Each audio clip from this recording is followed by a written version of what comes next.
सपा विधायक दारा सिंह चौहान आज भाजपा में शामिल हो गए हैं। लखनऊ स्थित प्रदेश मुख्यालय में भाजपा के प्रदेश अध्यक्ष भूपेंद्र सिंह चौधरी ने उन्हें पार्टी की सदस्यता दिलाई। इसके पहले उन्होंने यूपी के विधानसभा अध्यक्ष सतीश महाना से मिलकर उन्हें इस्तीफा सौंपा। इस दौरान उनके साथ भाजपा के प्रदेश अध्यक्ष भूपेंद्र सिंह चौधरी भी मौजूद रहे। दारा सिंह चौहान मऊ की घोसी सीट से सपा के टिकट पर विधायक चुने गए थे। उन्होंने शनिवार को भी ईमेल से इस्तीफा भेजा था और इस मौके पर चौहान ने कहा कि पीएम मोदी जिस तरह से काम कर रहे हैं उससे 2024 के चुनाव में दोबारा मोदी ही पीएम बनेंगे। दुनिया की कोई ताकत उनको नहीं रोक सकती। सीएम योगी के नेतृत्व में जिस तरह से गरीबों के लिए काम हो रहा है उससे लोकसभा चुनाव बीजेपी की जीत तय है।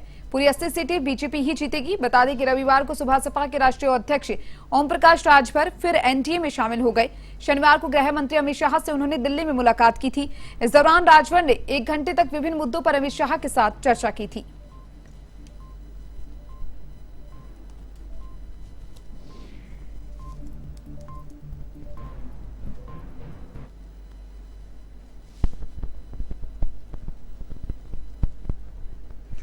ज्यादा जानकारी के लिए मेरे साथ लखनऊ से bureau head Amrish Singh phone line पे जुड़ चुके हैं। अमरीश, सपा छोड़कर एक बार फिर से यहां पर ओम प्रकाश राजभर ने भी जहां पर एनडीए का दामन थामा, तो वहीं दारा सिंह ने घर वापसी कर ली है। क्या कुछ पूरी जानकारी?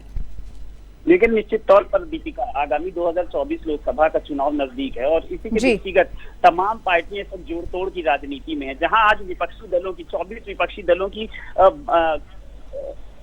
कर्नाटक में एक बैठक है बेंगलुरु में, और उसी के दृष्टिगत कल एनडीए की भी बैठक है जिसमें 29 दल एनडीए के साथ आ सकते हैं, भाजपा गठबंधन के साथ आ सकते हैं। लेकिन कल जिस तरीके से ओम प्रकाश राजभर की फिर से पुनः वापसी हुई है एनडीए के अंदर और गठबंधन के तहत ओम प्रकाश राजभर को जहां तक सूचना मिल रही है कि उत्तर प्रदेश में मंत्री बनाया जा सकता है। तो वहीं दारा सिंह चौहान जो कि पिछली योगी सरकार 1 में मंत्री रहे थे, उन्होंने आज भाजपा का दामन थाम लिया। कल ही उन्होंने अपनी विधानसभा सदस्यता से इस्तीफा दिया था, लेकिन आज उन्होंने सतीश महाना विधानसभा अध्यक्ष के पास गए और उन्होंने अपनी विधानसभा सदस्यता से इस्तीफा दिया है। अब आने वाले दिनों में कहा जा रहा है कि दारा सिंह चौहान को हो सकता है लोकसभा उम्मीदवार बनाया जाए, या बहुत हद तक ये भी कहा जा रहा है कि इनको उपचुनाव में फिर से एक बार उपचुनाव लड़ाया जाए और भाजपा के सिंबल पर इनको चुनाव लड़ाकर इनकी जीत होती है तो इनको फिर से उत्तर प्रदेश में मंत्री पद जो है वो दिया जा सकता है। लेकिन देखने वाली बात ये होगी 2000 विधानसभा के ठीक पहले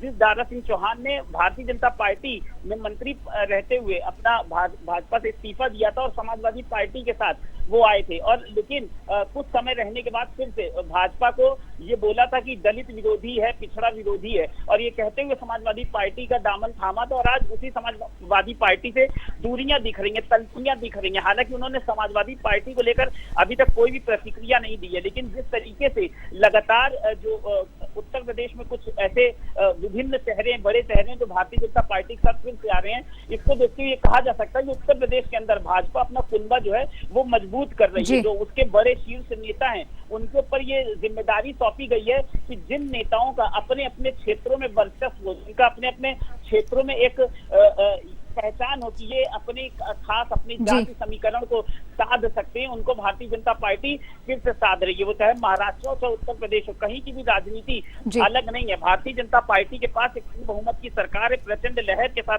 सरकार है, लेकिन उसके बावजूद भारतीय जनता पार्टी के पास जो दूसरे दलों के नेता हैं वो आ रहे हैं, तो भाजपा छोड़कर गए थे वो पुनः वापसी कर रहे हैं, और ऐसे में भारतीय जनता पार्टी निश्चित तौर से उत्तर प्रदेश में खास तौर पर मजबूत हो रही है। दीपिका जी, बहुत बहुत शुक्रिया अमरीश आपका तमाम जानकारी को साझा करने के लिए।